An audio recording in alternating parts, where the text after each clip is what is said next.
Hi, I'm Tony Nichols, and welcome to Chamber Chat.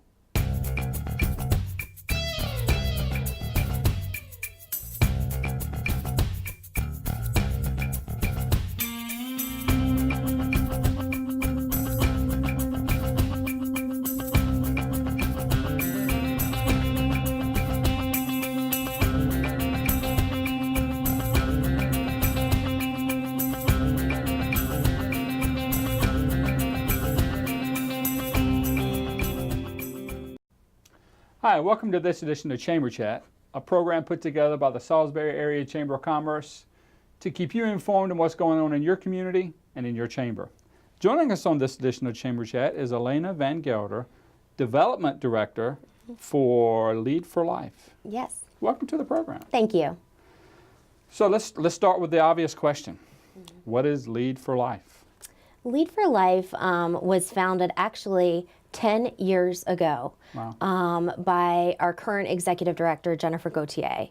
And we were founded with a mission to serve youth that are on a path to the criminal justice system or already involved with the criminal justice system. And we've been on the shore now for 2 years. Can you, I know that's a lot in one, right, a lot of Pandora's box. So youth, define what you guys, the target youth age is. So youth, we start at 5 years old. Okay. And we now also serve adults. So I kind of misled you there in the beginning, but that's what we were founded for, was youth. But we also now serve adults. Okay. So we go all the way up, but starting at 5 years of age, but all the way up into a geriatric population. That's just about as young as you can get to them. Absolutely. And they have an understanding. Yeah. So obviously you're helping youth that have they either have troubles, whether it be home life, social life, wrong place, wrong time, or whatever the case may be. What kind of support do you plug in and provide to these people? Sure. So we provide, initially, again, we were founded for the criminal justice system youth, but we now also provide mental health services. So here on the shore, we provide those mental health services and programming to you. Let me start with mental health services. We provide mental health services to youth and adults and their families, because the family dynamic is so integral to creating a positive change and lasting change to both youth and adults that are struggling with these illnesses and issues. I'm a big proponent of so many people are the product of over-medication. And they don't really learn how to cope with a condition. And if they can't get medicine and they turn to illegal substances that they pick up, they never really learn how to cope with the disease or illness or mental illness that they may have. So is that in the vein that you guys are to supplement what a doctor prescribed medical regimen helps that individual with? Do you guys step in and look at, okay, but this is how you should act regardless of if the medicine is helping you or not? So you bring up a great point. We do work in partnership with psychiatrists in the area, both in the fronts of helping those that have been prescribed a mental health medication, and also those that have not been prescribed a mental health medication, but that may have a mental health diagnosis. Right. So, while we don't necessarily delve into prescribing medication at our location, and I don't want to speak too much to my belief on the medication issue, but because that's a hairy topic. There are some folks that do need a psychiatric care. Yeah. But at Lead for Life on the Shore, we offer the individual and family therapy along with our psychiatric rehabilitation program, which kind of wraps around, which we call PRP, which wraps around the therapy to provide additional supportive services to those folks needing care. I'm assuming, like any other nonprofit? Nonprofit. Like any other nonprofit, it's a heavy volunteer base. Or is that the case?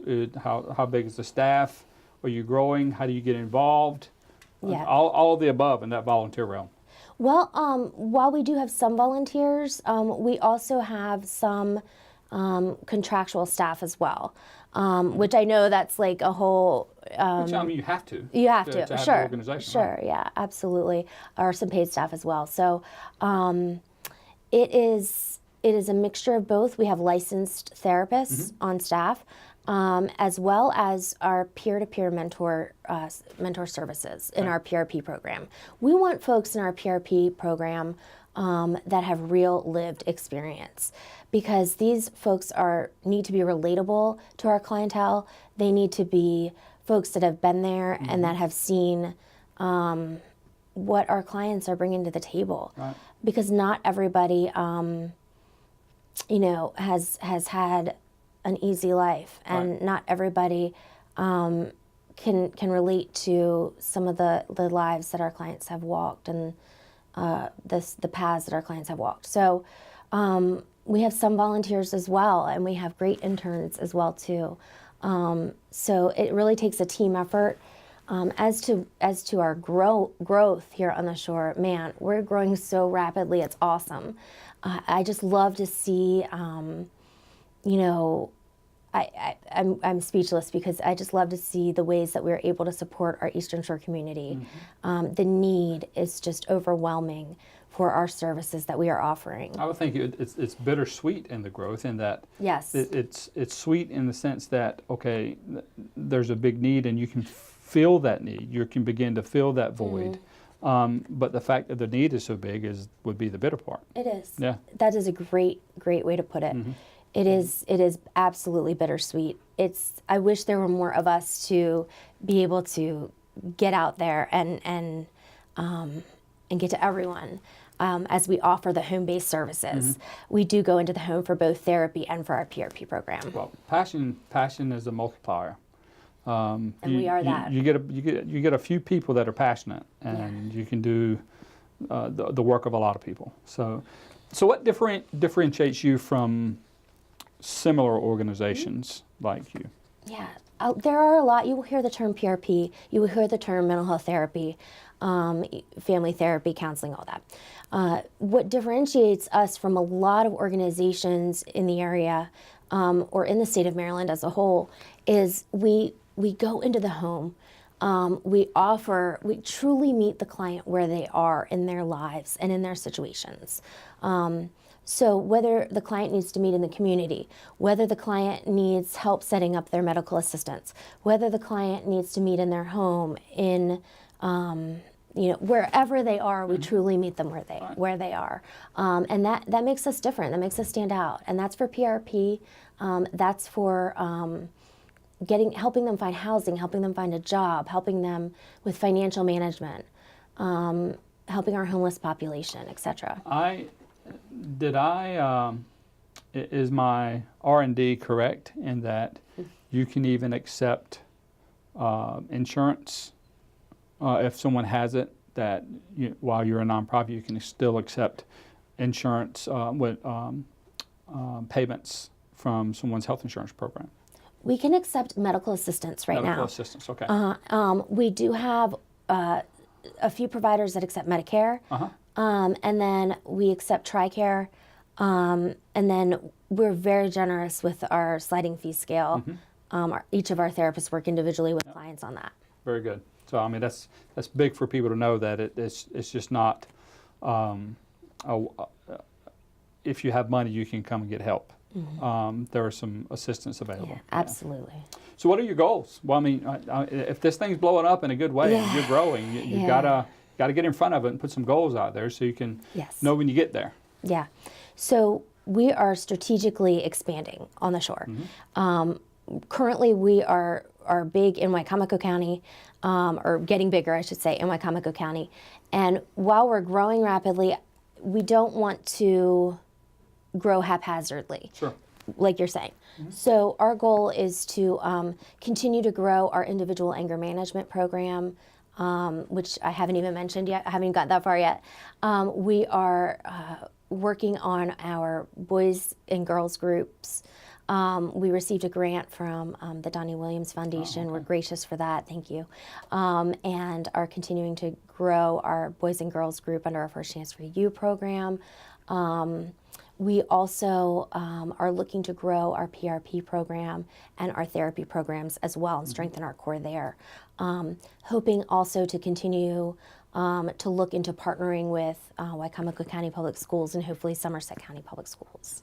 That's a lot. So we got a lot on our plate. We got a lot coming up. So You can think of those as mitts, if you will, and all these things that are coming at you. You've got a mitt for it. You can put it over here, and you can process it here. Yeah. You can put this one over here. That's good to know. yeah, and to continue to grow our team as well. We have such a phenomenal team. Well, without that, you fall into a trap that a lot of businesses and organizations fall into.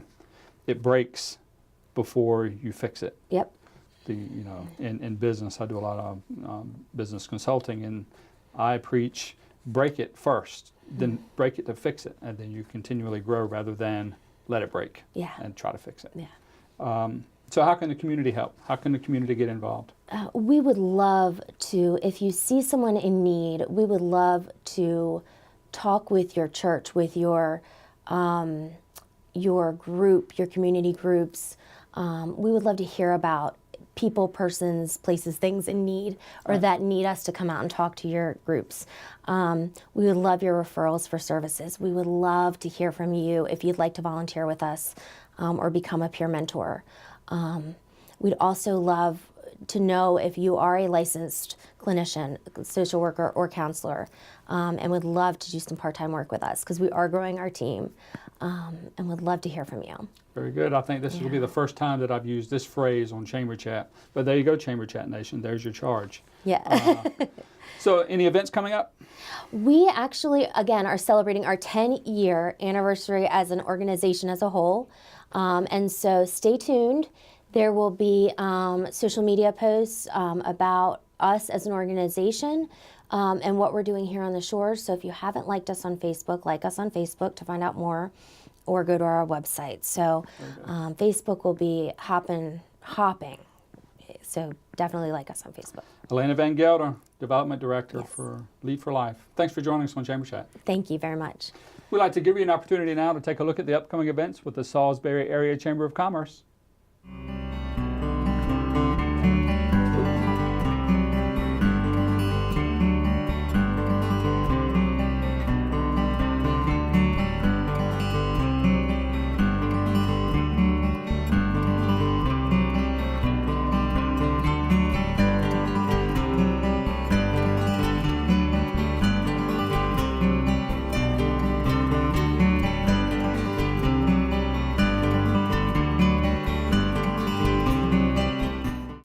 Welcome back to Chamber Chat right here on PAC 14. And joining us now is no stranger to the program or the area, Mike Dunn, the President and CEO of Greater Salisbury. Tony, good morning. It's great to be here. Thanks. Glad to have you, my brother. Yeah. Recently, the Greater Salisbury Committee has, and actually not recently, some time ago, commissioned a study on something that was a hot topic many years ago and is coming back to the surface. Did a study on the revenue cap for Wicomico County. Yeah. Can you start for the viewers and tell us what the revenue cap is? Yeah, and that's a great question. And that's really actually part of the reason why we did the study. Yeah. You're a member of Greater Salisbury Committee, so you may have been there the day that, we think that it is the law of the land, and it's been the law of the land since 2000. But one of the things our study concluded, which was something that we kind of thought, is that a lot of people didn't know what the revenue cap was.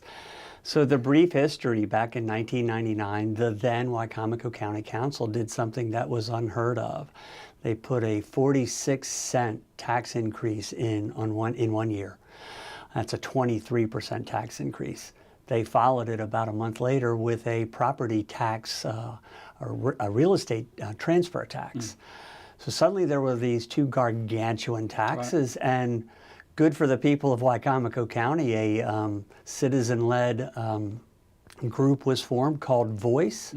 They pounded the streets, they got signatures, they got a referendum on the ballot. Not on my watch. Not on my watch, and that ballot initiative passed, and that ballot initiative was to introduce a revenue cap to Wicomico County. It passed overwhelmingly. It has been the law of the land for, again, the better part of 18 years. But we were quite confident that a lot of people simply didn't know that it was the law of the land and really didn't know what the revenue cap was. Well, Mike, can you tell me what the study revealed? Yeah, among the things it revealed were what we talked about earlier, that a lot of people, when this revenue cap passed, they were in the 10th and the 11th grade, they're now raising families here in Wicomico County and simply didn't know that it was all the law of the land. The other thing it revealed is that the revenue cap is difficult to understand. We don't think there are 10 people in Wicomico County who can understand it.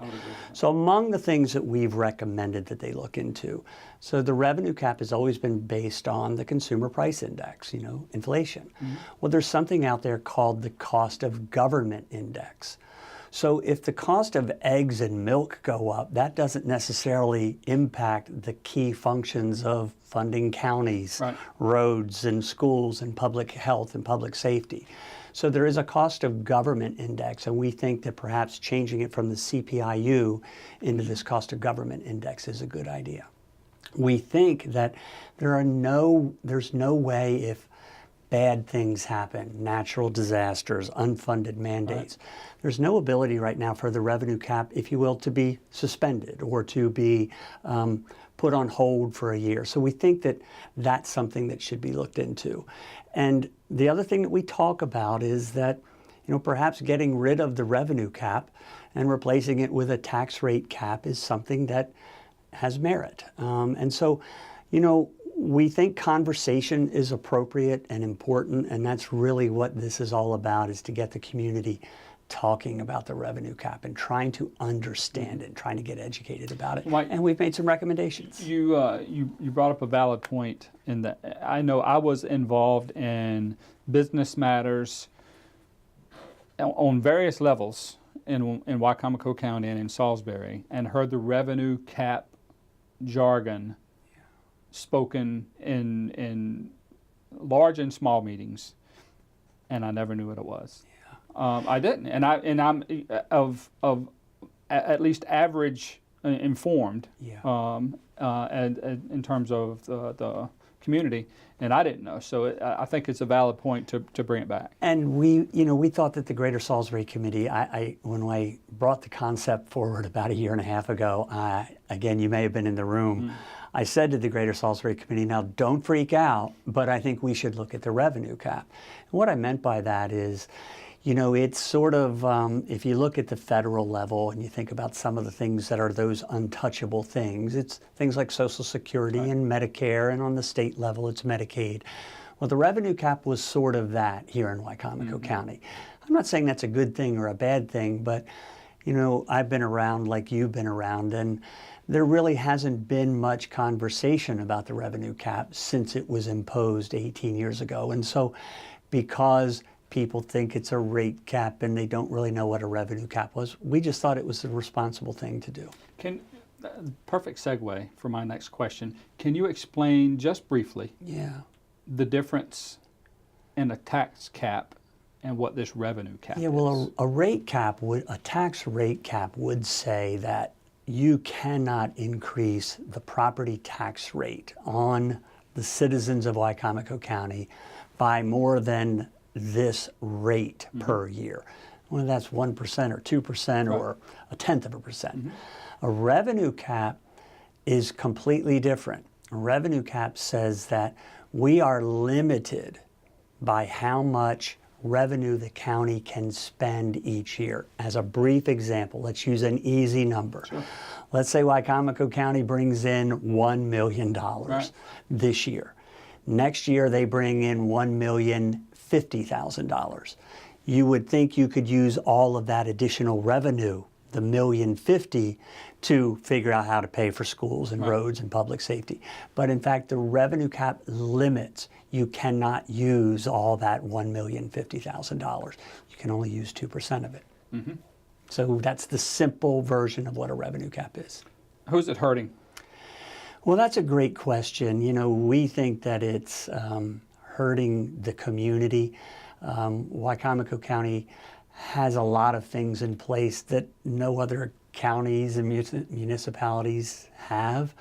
if the revenue cap is such a good idea, how come there are only 2 counties in the state of Maryland that have it? You stole my thunder there. That You know, was coming, simple yeah. things like Yeah. that. We have a white paper on this. It's on our Greater Salisbury Committee website, and we ask those kinds of questions.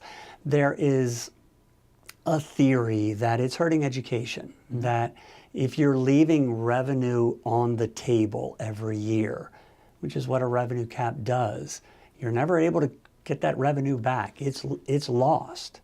And so as you ride down roads that have potholes in them, as you enter schools that look like they could use a little bit of help, As you hear the words maintenance of effort, as you hear the words maintenance of effort, which is not a good thing. not a good thing. We think we should be better than a maintenance of effort Right. county. So in theory, that's what's hurting. If you're not capturing all the revenue, Tony, you're a business person, if you're not capturing all of the revenue that you can capture, then that changes the whole dynamic. And so the revenue cap as a theory, as a governing theory, it's not widely used throughout the country. That's one of the things that we learned. The state of California, a lot of their counties 15, 18 years ago had revenue caps, but they saw some of the inherent flaws with them, and they've fixed them, they've tweaked them. So that's what we're trying to do, and we've gotten, County Executive Bob Culver has written a letter to the editor that is in the Salisbury Independent, which says, you know what, maybe we should look at some of the language of the revenue cap. And number 2, maybe we should be having conversations about it in the community. And that's all that we were trying to do. Well, just create the conversation. Yeah. Does the revenue cap in any way affect our credit ratings? Yes, it does. And again, I hear this from Bob Culver and Wayne Strasburg. They go up and present every year to the New York bond agencies. We have a really good credit score. We have done a great job of fiscal management. All credit to County Executive Culver and the County Council, et cetera. But they have said that as long as we have this revenue cap, that we will never get the top rating that we're looking for. So our borrowing capacity and the loan amount that we get on that money that we're borrowing will never be ideal as long as we have the revenue cap. So it does work against us. Going back to the catastrophic event Yeah. that would push us to have to borrow Yeah. more. Yeah, That that's would right. be limited. Yeah. So that would be nice if we had the lowest rate available. But again, Right. we have a real strong bond rating, but the bond markets look at this revenue cap and they don't like it. I want to shift gears. Sure. You know, we've got a couple of minutes left in this segment. I wanted to make sure we helped get this conversation into the community.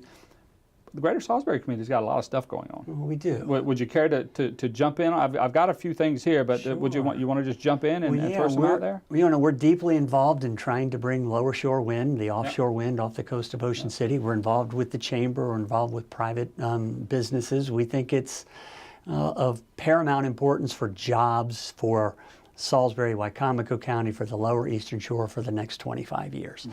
Working in combination with the Chamber of Commerce, we have created the Wycomico County Education Foundation, kind of what we were just talking about.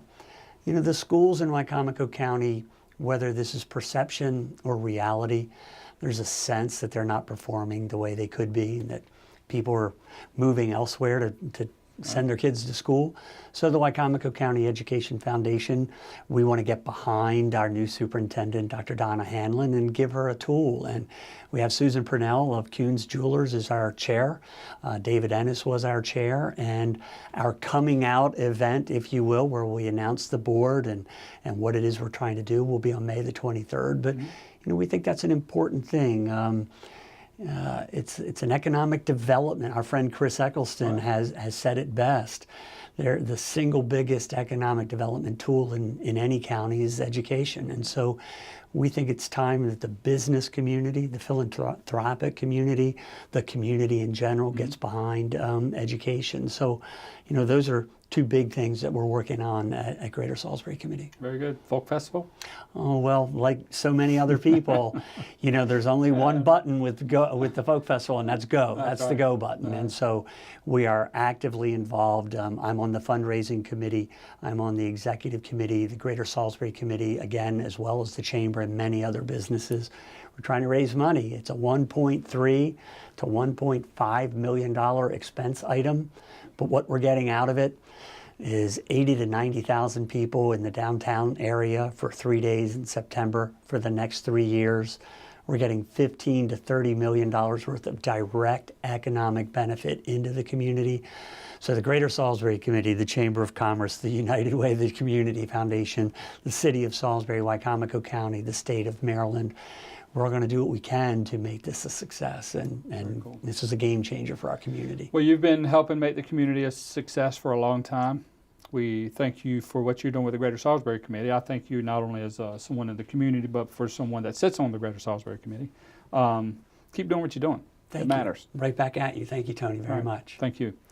We'd like to thank you for joining us on this edition of Chamber Chat. And as always, if you missed a portion of this program or you'd like to view previous editions, you can log into PAC 14's website and utilize their on-demand feature or visit the Chamber of Commerce website. My name's Tony Nichols. That's about all the time we have for this edition of Chamber Chat. I'd encourage you to go out into the community and make a difference.